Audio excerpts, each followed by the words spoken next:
El Chapo's cash won't be used on Trump's wall, so look who showed up a $21 bill for it overnight.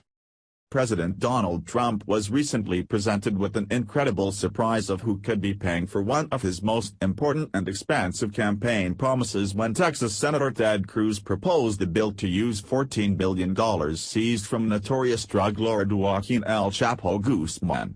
The ingenious and perfectly ironic funding source for this important safety feature was met with as many roadblocks as the idea for the wall itself. As quickly as that idea was shot down, a surprise financier showed up overnight with the approximately $21 billion needed to foot the bill, and you won't believe where it came from. The only thing that's been holding America's safety and security back is the ability to fund a 40-foot-tall wall that's expected to stretch approximately 1,000 miles along the U.S.-Mexico border. Although the lengthy construction process is already underway, it could be finished much quicker than originally thought after having solved one of the biggest challenges it has faced to date. Building a big, beautiful wall on the southern border was Trump's signature promise during his campaign, winning him support from advocates for hardline immigration reform, PolitiFact reported.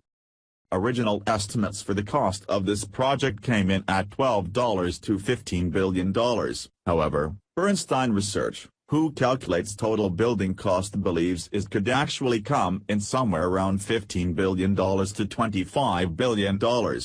The Department of Homeland Security agrees, estimating a specific $21.6 billion price tag for this massive project, according to PolitiFact. While that total is in excess of the $14 billion taken from El Chapo upon his arrest, the financing problem could soon be solved if Alabama Senator Luther Strange gets his way. Strange went on Fox News' Tucker Carlson to discuss his idea of where this much-needed wad of cash could come from right now, and it's as ironic as using drug money to pay for it. Those who want immigrants in this country don't seem to have an issue with paying for them to be here, so they should be okay with footing the bill to keep them in their country. Strange explained to Tucker that the funds should come directly from so-called sanctuary cities who don't follow the law. In essence, this would be a fine for going against the president, not cooperating with local police, refusing to turn immigrants in, and worst of all, actually preventing people from fairly bidding on the border wall. Sanctuary cities like San Francisco, California punish their citizens for participating in bidding on the construction of the wall by banning them from doing any other work in the city. This is not a democracy, it's a dictatorship decided by liberals, and since they aren't stopping, Strange wants them to pay for the wall that's already written into law.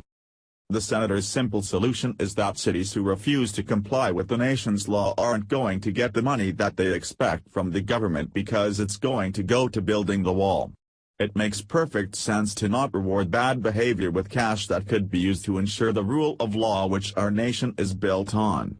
Sanctuary cities don't make their own rules and can't expect other people to pay for it when it goes against what the president has already set. Rather than defunding these defined cities, divert the funding and let their laws be the country's gain. Along the same line of logic that Strange presented, costs of this wall could also be met if America stopped or slowed the flow of funding to Mexico. It only makes sense to use the money being sent over the border for the barrier between us, since we're also trying to block Mexican citizens from entering America illegally.